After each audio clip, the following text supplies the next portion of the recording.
Welcome back to Parenting Pulse, where science meets soul in under 10 minutes. Today, we're diving into a topic that's shaping the emotional landscape of our teens: digital identity. Let's start with a question. When your team posts a selfie, curates their bio, or scrolls through someone else's highlight reel, what's really happening beneath the surface? They're experimenting with how they want to be seen, seeking validation through likes or comments, and comparing themselves to peers and influencers. All of this shapes their digital identity and can either support healthy self-expression or fuel anxiety, insecurity, and compulsive digital use. This isn't just about screen time. It's about self-presentation. A 2024 Life on Social Media called Life on SoMe study by researchers in Norway, including teams from the University of Bergen and the Norwegian Institute of Public Health, showed that teens who focus on feedback-seeking and upward social comparisons, basically checking likes and comparing themselves to others, report higher anxiety and depression, especially among girls. So if kids are chasing validation online, how can we help them build healthier habits from the start? For younger kids, it's about finding offline ways to satisfy those same needs: validation, identity exploration, social connection, and feedback. Let's start with validation. So, how do we replace those online likes with healthier habits? Kids light up when they're noticed. Instead of likes, parents can praise effort. "I love how much time you spent on that drawing," not just the finished result. Right, so the recognition comes from real connection, not a heart icon. Exactly. And for identity? For identity exploration, kids need chances to try on different roles. Sports, theater, music, even volunteering. These give them spaces to experiment with who they are.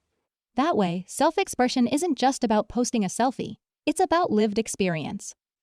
What about the social side?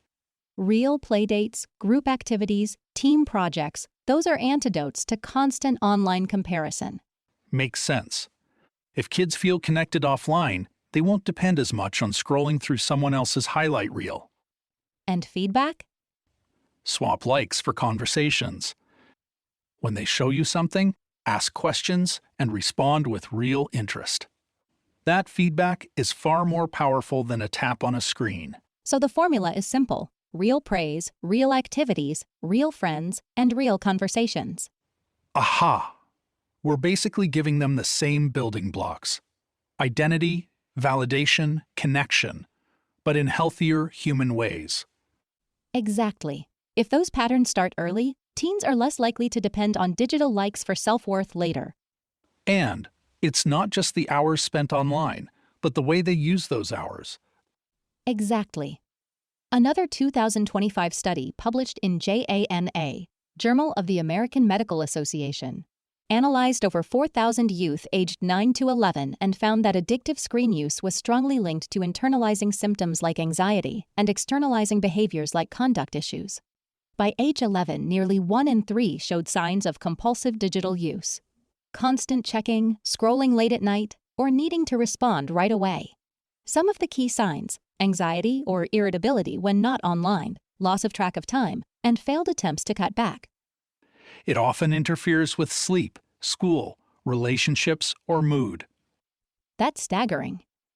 So, the digital mirror can boost expression, but it also magnifies insecurities. And research backs that up. A 2025 meta-analysis tied social comparison online directly to body image issues. On the flip side, exposure to body-positive content actually improved body satisfaction short-term. The double-edged sword.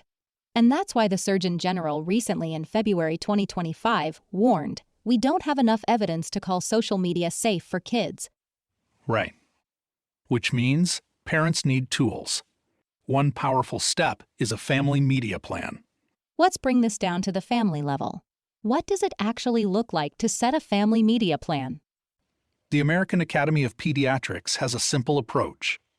Families sit down together and decide when, where, and how devices are used.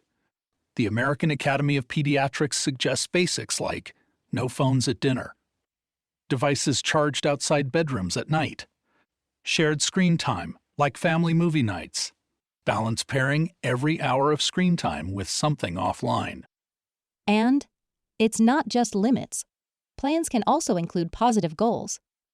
For example, encouraging teens to create content, like posting art or music, instead of just scrolling. Right. It's also about balance. Pairing every hour of screen time with physical activity, face-to-face social time, or reading. That way, digital use doesn't crowd out sleep, exercise, or family connection. And writing it down matters. A technique that has worked great in my family is to write it down and agree to it. Keep it fresh, revisit it, and update it as kids grow. That way, tech becomes a tool, not the boss. Digital identity for teens really is a double-edged sword. And remember, parenting in the digital age isn't about perfection, it's about presence. When we nurture both our tech and our youth with intention, we're shaping a future that's not only smarter, but more connected. Right. Families, schools, and lawmakers all have a role. And the conversation is just getting started now, with additional complexity being presented by AI. Let's look at what different countries are doing to tackle this challenge. Starting with the U.S., on the federal level, you've got KLSA, the Kids Online Safety Act. That would make platforms turn off addictive features like autoplay by default for kids, set privacy at the highest level, and give parents real transparency into what their kids see. And then there's KOSMA, the Kids Off Social Media Act. That one sets a minimum age of 13 to use social media at all, and it would ban algorithmic feeds for anyone under 17. So, let's play this out. What would actually change if COPPA 2.0, the Children's Online Privacy Protection Act, a U.S. federal law, and KOSA, Kids Online Safety Act, were to pass? Right now, COPPA only protects kids under 13. Platforms can still track and target 14 to 17-year-olds, almost like adults. If COPPA 2.0 passes, that stops. No more targeted ads to anyone under 16. That means fewer micro-targeted TikTok or Instagram ads based on what teens search or watch. Exactly. Another change is data collection. Right now, apps gather a ton of info on teens without much restriction.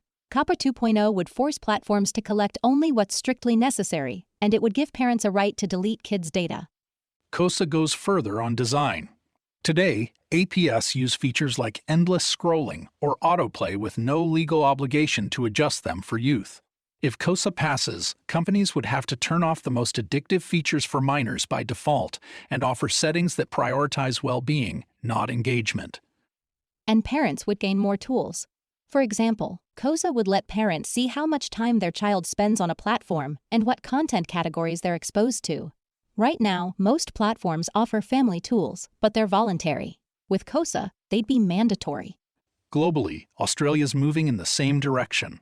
By December 2025, anyone under 16 won't be allowed on social media there unless platforms can verify their age, and if they fail, they're facing fines up to 50 million Aussie dollars. So the common thread here is clear. Governments are shifting from saying, "Parents, you figure it out," to "Companies, you have to build in safety. It's on platforms to protect." Good.